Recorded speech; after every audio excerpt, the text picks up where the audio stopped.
Alright, so we all know that Flag Madness is officially a law-driven show, yay! And I'm sorry, but with that comes the realization that the sweet fantasy land you once knew is basically no more, I'm afraid. But, was it always like that? Why did I suddenly choose to literally turn things round? What if I told you that old Flag Madness episodes have a lot too? Yeah, this idiotic ass episodes with trash humor and really bad visuals. Yes. And for those of you who will say, oh my god, they're not that bad. Flag Madness fun visuals. Hi, ladies. Excuse me, I'm an island too. Flag Madness sex visuals!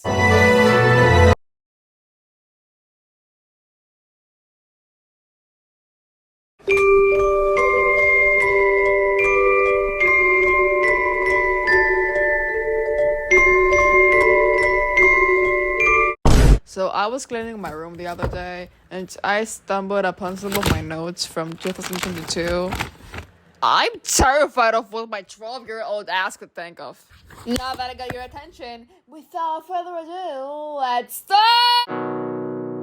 Apparently, Palao was written to be mean.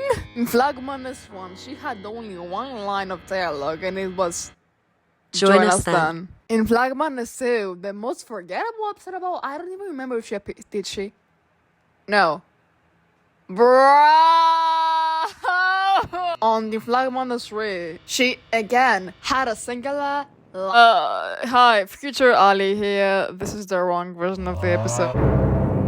Again, had a singular line of dialogue. But in Flag Madness 4, she reveals her true colors. Oh my god. She hit a child abuser. A tail literally went down sliding in his cheek, dude. There you can see she was mean. And Flag Madness 5, she's nice to Aruba. What the fuck? Did she get brainwashed? She answers his question. She tells him the reason why they can't. She literally cries at his elimination. What in the flagging till now it even happened? I'll tell you. According to my old notes here. Oh my god, guys. Spain is her cousin. What the fuck? What I wanted to say was that like she grew up in a very toxic environment, and thus her anger issues stemmed from the extremely bad atmosphere she was surrounded by. Spoilers for Flag Madness 6. Palau couldn't be classified as mean. You can just get pissed off really easily. Yeah. This adorable marshmallow was supposed to be evil as fuck. You can see in Flag Madness 1 he's trying to get along with Palestine and Lebanon. Apparently in Flag Madness 2 there would be an arc where he would fail to do so and Palestine would push him off the mountain.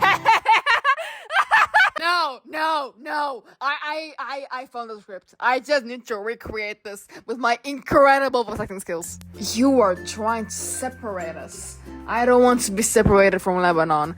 Do you want to be separated from your friends? Actually, do you even have any? What are you saying? I'm not trying to do that. Why would I ever try to do that? I'll tell you why. You are evil. You are a monster. Leave us alone. Go play solo. But we're a team. Why would you? Didn't you guys say that you liked me? It's time for you to go see a doctor. You're hallucinating too bad. I'll never forget what you did to me, you fucking idiot.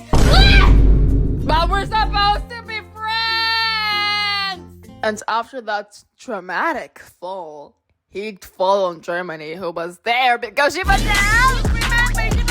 And Germany will be like, oh, poor little fella. What happened up there? Israel legit flips her off and vanishes. I'm crying. Well, after all that, he'd basically try anything to take Palestine and Lebanon down because he'd be on his own team all by himself. Oh, poor little guy. He would just be their arch nemesis, I guess. Sometimes he would succeed, other times he would not. Speaking of Israel being quote unquote evil, he made the spinners. He built them. He made sure flags would suffer in them because, well, Germany asked him to, which gets me to my next point, which is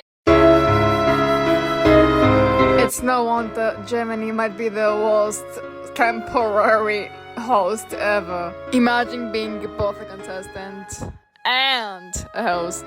That doesn't really do anything hosty. Alright, so now let's get to the point. You remember the pilot, right? No? Sigh! Anyway, so Israel isn't really welcomed back. As you can see, Russia questions how the fuck he got out of the void, and they're all looking confused. Well, after that, he ran away crying. It's canon, guys. He couldn't handle it and just ran away in the endless white void. Nobody really cared enough to go get him back, and so Germany took the initiative to do so. Let's just say that after a very long talk they had, it got to a point where Germany was questioning who invited them to this competition.